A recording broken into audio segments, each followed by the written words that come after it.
Welcome back to the mess that's sometimes referred to as the laboratory. This is Doom Lab. This is Doom Waves here with an update. My backlogs. I just beat a game. It's actually a backlog, summer backlog video, and an id update because I do those every now and then. And I did beat an id game, and it just so happens to be one of them that's on my summer backlog, and that is Quake 3 Revolution for the PlayStation 2. I had a blast with this game.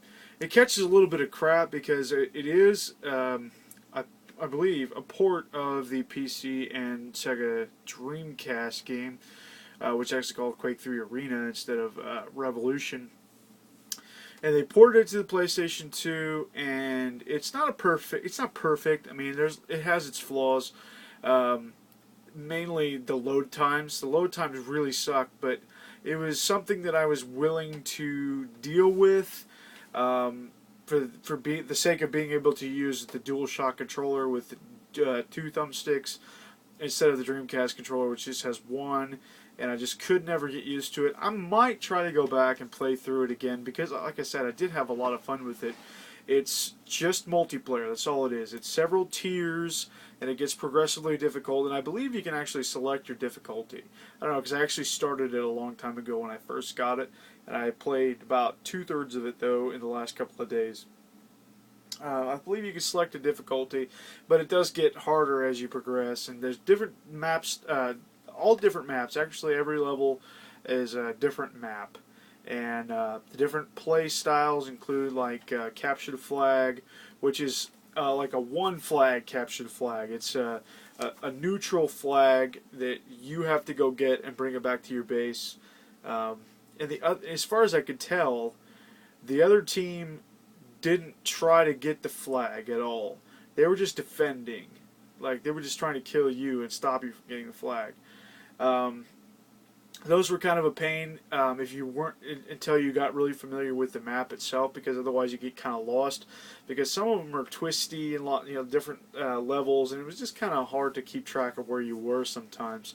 So those got annoying at the beginning, but then once you got used to the process, then you just kind of remember the path that you took. And it's actually the last one, the last capture the flag level was in the 5th tier, which is the last tier, and it was so easy. Like, it was, you had to capture it 10 times, and it was just like making a big loop the entire time. It was just like different platforms in space, and you took like the jump pads and went up to the next platform. You just grab it and grab some health and armor on the way by, and then just I didn't even shoot anybody that whole time that I was playing that last capture the flag level, but it was still fun.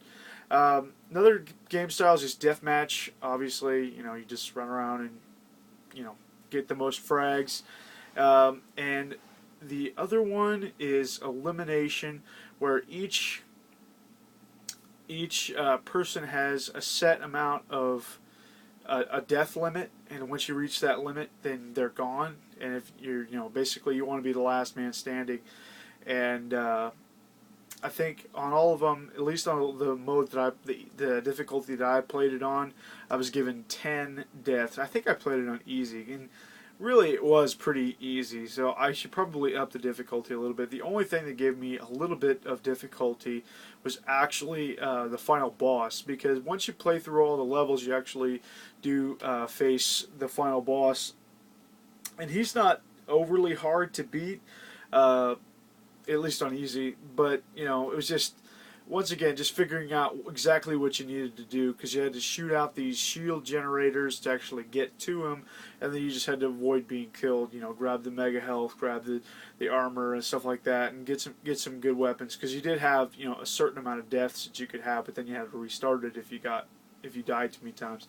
I think it was 5, but like I said, I don't know if the higher difficulty levels, if that changes, if it's a lower number, because it's a good possibility. So I might play through this again pretty soon. Just because it is pretty short, and it's just multiplayer maps. That's all it is.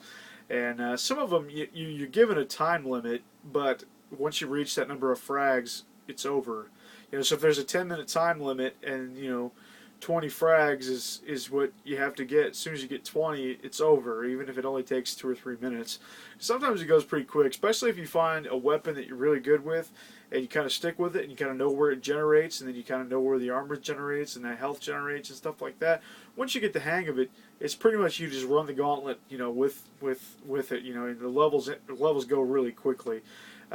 Later on, and the higher tiers, it's called deathmatch kills versus time, where you're actually supposed to get more kills than you have time. But it's really easy. It's like 25 frags in 10 minutes, which really isn't that difficult. I got pretty good with just the standard machine gun, and later on you actually unlock a chain gun, which is beast. And there's a nail gun that's really good, and the lightning gun, of course. I never was really good with the rail gun. That's kind of a lot of Quake players, Quake Live players, kind of stand by as the lightning gun and the rail gun. I'm just not that good at them. I'm okay with the lightning gun because it's kind of a steady stream, but whereas the rail, it's like a sniper rifle, but it's harder to zoom in and use it, and you really got to get spot-on shots. But if you do get really good with the rail gun, it's pretty much one shot, one kill, or at least 2 shots, if you don't get a headshot. So if you get good with the rail gun, you're pretty dangerous with Quake. And of course, like I mentioned Quake Live a little bit.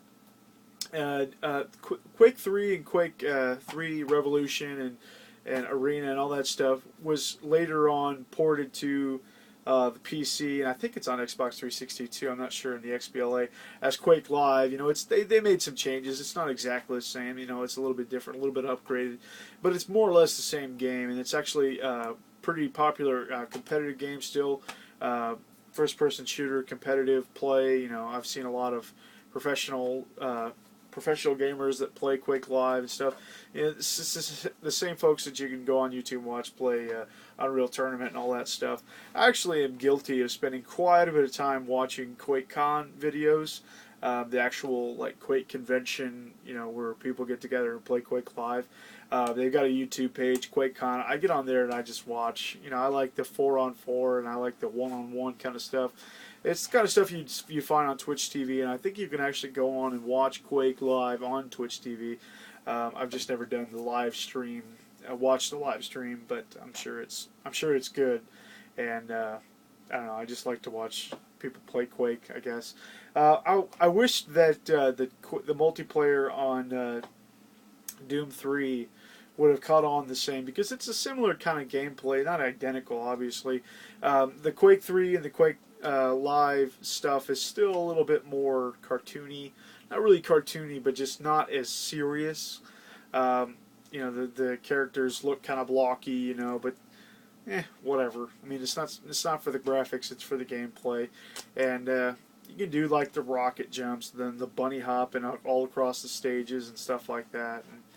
And yeah, just spamming bullets everywhere, spamming grenades and rockets to try and take people out, that are spawning, and just going crazy.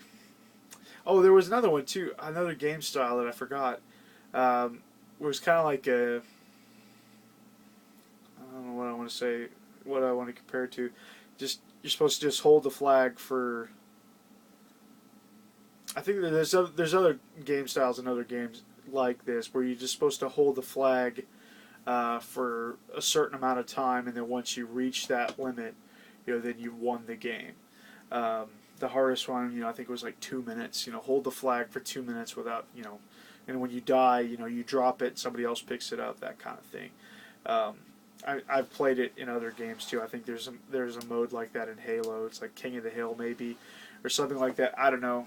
Doesn't matter. But yeah, let's keep this video short. Let's keep it under 10 minutes here. Quake 3 Revolution for the PlayStation 2. First game I've beaten off my Summer Backlog in 2013. So very happy to do that. Probably going to record another video here in a minute. So if you see me in the same shirt in the next video, you know why now. Thanks for watching. Doom Waves out.